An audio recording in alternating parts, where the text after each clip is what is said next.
Когда жители отдаленной деревни недалеко от Арктики замечают странный айсберг, плавающий в воде, они проявляют любопытство и заинтригованы.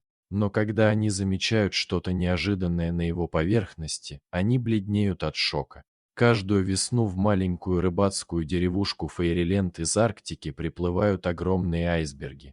Вид этих плавучих гигантов всегда был источником удивления и гордости для местных жителей. Трудно отвести взгляд, когда рядом с деревней начинают проплывать огромные глыбы льда.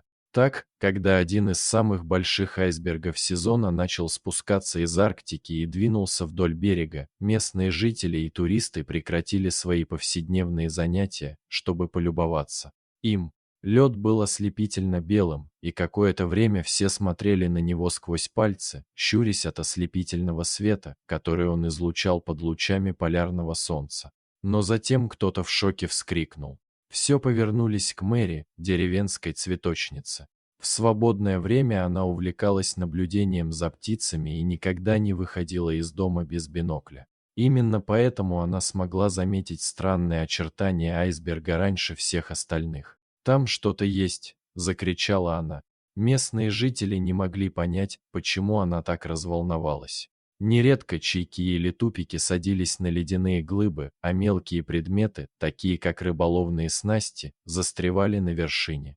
Но когда Мэри попросила других людей посмотреть в ее бинокль, многие жители потрясенно ахнули, их лица побледнели. Мэр Эдриан Кавано всю жизнь прожил в волшебной стране. Он был в авангарде усилий общины по развитию айсбергского туризма. Высокий, приветливый мужчина в возрасте 50 с небольшим лет, Адриан был известен своей преданностью деревне и способностью сплотить сообщество в трудную минуту. Когда он заметил, что его односельчане расстроены, он немедленно помчался на берег, чтобы выяснить, что происходит. Когда подошла его очередь смотреть в бинокль, он тоже не смог удержаться от сдавленного крика. Существо на вершине айсберга не было ни птицей, ни забытой удочкой. На самом деле это была семья белых медведей. Когда разнесся слух об айсберге с белыми медведями, Адриан быстро взял инициативу в свои руки. Он сразу понял, в чем дело. Он стоял с краю толпы и оценивал ситуацию острым взглядом. Жители деревни обратились к нему за советом. Они доверяли его руководству. Под руководством Адриана они начали обсуждать возможные способы оказания помощи. Когда начали формироваться планы, жители волшебной страны продемонстрировали солидарность, которая всегда отличала их деревню.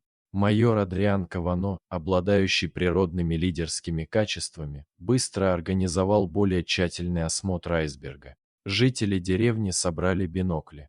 Несколько наиболее отважных рыбаков подготовили свои маленькие лодки к осторожному путешествию. Рыбак по имени Том был первым добровольцем. Его лодка, крепкое судно под названием Сиафарер, была хорошо оборудована для плавания по ледяным водам. Рядом с ним были молодой биолог по имени Шторм и пара молодых рыбаков, готовых помочь. Группа медленно тронулась в путь. Судно рассекало ледяную воду по направлению к возвышающемуся айсбергу. Приблизившись к айсбергу, они подняли бинокли, чтобы рассмотреть его получше. Айсберг навис над ними. Его зубчатые вершины блестели в лучах раннего утреннего солнца. Вода вокруг была пугающе спокойной. Единственными звуками были плеск волн о корпус и отдаленные крики морских птиц. Шторм первой заметила белых медведей. «Вот они», – прошептала она, указывая на выступ на полпути к вершине айсберга. Самка белого медведя была узнаваема безошибочно. Ее массивная фигура словно защищала двух маленьких медвежат. Они прижались к матери и смотрели по сторонам широко раскрытыми любопытными глазами. Было ясно, что они инстинктивно понимали свое затруднительное положение. Если бы медведица была одна, она вполне могла бы доплыть до безопасного места, но с медвежатами у нее не было возможности спастись. Том выровнял лодку, и все по очереди наблюдали за медведями в бинокле. Зрелище было душераздирающим. Белые медведи оказались на мели. Жители деревни знали, что медведям грозит серьезная опасность, если айсберг продолжит дрейфовать и таять. На берегу люди с нетерпением ждали новостей. Когда лодка вернулась, Том и Шторм быстро поделились своими наблюдениями. Шторм подтвердила, что это определенно самка белого медведя с двумя медвежатами. Похоже, они застряли на айсберге. Нам нужно найти способ помочь им. Жители деревни были глубоко обеспокоены. Белые медведи были редким явлением в их водах, и присутствие медвежат делало ситуацию еще более напряженной. Оставить медведей на произвол судьбы было невозможно. Им нужно было действовать, и быстро. Мэр Кавано созвал совещание, чтобы обсудить дальнейшие шаги. Лодки были подготовлены. Были собраны необходимые припасы. Цель была ясна. Спасти белых медведей до того, как айсберг растает еще больше. Решимость сообщества была сильна, а их коллективный дух ярко сиял. По мере того, как жители деревни готовились к спасательной операции, становилось все более очевидным, что ситуация критическая. Первоначальная оценка шторма была верной. Айсберг быстро таял. С каждым часом куски льда откалывались и уносились в море. Насест белого медведя с каждой минутой становился все меньше и неустойчивее. Шторм снова шагнул вперед. Белые медведи сильны и могут быть непредсказуемы, особенно когда чувствуют угрозу, объяснила она. Нам нужен план, который удерживал бы нас на безопасном расстоянии и в то же время обеспечивал их безопасность. Том предложил идею. Мы могли бы использовать наши лодки, чтобы создать барьер и направить айсберг ближе к берегу. Как только он окажется на мелководье, мы сможем найти способ выманить медведей на сушу. Мэр Кавано задумчиво кивнул. Идея была рискованной, но это был лучший вариант. Местные рыбаки, которые всю свою жизнь бороздили эти воды, были первыми, кто вмешался. Том добровольно предоставил свою лодку и опыт. По его словам, мы знаем эти воды лучше, чем кто-либо другой. Мы позаботимся о том, чтобы медведи оказались в безопасности. Сторм взял на себя координацию плана спасения. Она обрисовала стратегию и подчеркнула важность обеспечения безопасности как медведей, так и спасателей. По ее словам, нам нужно слаженно работать вместе. Наша цель– отвести медведей в безопасное место, не причиняя им никаких страданий. Волонтеры со всей деревни предложили свою помощь. Некоторые принесли сети и веревки, в то время как другие предоставили продовольствие и медикаменты. Местный хозяйственный магазин пожертвовал материалы для постройки временных вольеров для медведей. Все собрались вместе с единственной целью– спасти выброшенных на берег белых медведей. План спасения предусматривал использование рыбацких лодок для создания плавучего барьера вокруг айсберга. Это помогло бы направить медведей к берегу, чтобы они не почувствовали себя в ловушке или опасности. Шторм объяснил, что им нужно быть терпеливыми и нежными и позволить медведям двигаться в их собственном темпе. Как только медведи подойдут достаточно близко, мы с помощью сетей и веревок проложим дорожку к временному вольеру, сказала она. У нас наготове транквилизаторы на случай, если медведица взбудоражится, но мы воспользуемся ими только в крайнем случае. Рыбаки отправились устанавливать свои лодки. Другие приготовили сети и веревки на берегу. Это была тщательно скоординированная работа. Каждый человек сыграл важную роль в операции. Другие лодки заняли свои места и окружили айсберг полукругом. Остальные лодки последовали их примеру. Медленно, осторожно они начали подталкивать айсберг к берегу. Белые медведи почувствовали движение и забеспокоились, но жители деревни сохраняли спокойствие. На берегу Шторм и волонтеры подготовили ограждение на тропинке. Они разложили сети и веревки и проследили за тем, чтобы медведям был обеспечен свободный и безопасный маршрут. По мере приближения айсберга белые медведи становились все более встревоженными. Медведица расхаживала взад-вперед. Ее взгляд был прикован к приближающейся земле. Медвежата прижимались к ней. Жители деревни наблюдали за происходящим, затаив дыхание, готовые действовать в любой момент. Когда айсберг оказался в пределах досягаемости, рыбаки подали сигнал береговой команде. Шторм и добровольцы выдвинулись на позицию. Медведица заколебалась. Она почувствовала присутствие людей поблизости. Затем медведица медленно ступила на импровизированный мост из веревок и сетей. Ее медвежата последовали за ней по пятам. Шаг за шагом медведицы продвигались вперед. Наконец медведица и ее медвежата добрались до вольера. По толпе пронесся общий вздох облегчения. Медведи были в безопасности. Жители деревни успешно завершили первый этап спасательной операции. Совместные усилия жителей деревни принесли свои плоды. Они объединились и использовали свои навыки, ресурсы и непоколебимую решимость, чтобы спасти белых медведей. Теперь, когда белые медведи в безопасности во временном вольере, следующим шагом была их транспортировка в подходящее место обитания. Жители деревни заказали лодку побольше из соседнего города, чтобы помочь в путешествии. План состоял в том, чтобы доставить белых медведей в заповедник дикой природы, где они были бы в безопасности и о них заботились. Однако, когда они начали готовиться, быстро возникли непредвиденные проблемы. До сих пор погода благоприятствовала нам, но теперь все резко изменилось. На горизонте собрались темные тучи, а море стало еще более неспокойным. Жители деревни привыкли к капризному характеру океана. Они знали, что действовать нужно быстро, пока условия не ухудшились. Том и другие рыбаки руководили работами на воде и координировали свои действия с командой более крупной лодки. Неспокойное море затрудняло маневрирование, и связь между лодками стала затруднительной. Волны разбивались о корпусы и заставляли маленькие лодки опасно раскачиваться. Как только они начали закреплять ограждение на большой лодке, одна из сетей лопнула. Медведица почувствовала неустойчивость. Она заволновалась и начала расхаживать по ограждению. Шторм быстро подала сигнал команде, что нам нужно успокоить ее, прежде чем она попытается сбежать. Шторм схватила пистолет с транквилизатором. Она была готова использовать его в случае необходимости, но она знала, что важно сохранять спокойствие, чтобы предотвратить дальнейшие страдания медведей. Ситуация осложнялась тем, что один из двигателей на более крупном судне начал барахлить. Команда лихорадочно работала, чтобы диагностировать и устранить проблему. Без полной мощности ориентироваться в бурлящих водах было бы практически невозможно. Часы текали, и шторм приближался. Том и другие рыбаки использовали свои лодки поменьше, чтобы закрепить ограждение и не дать ему уплыть, в то время как команда лодки побольше разбиралась с неисправностью двигателя.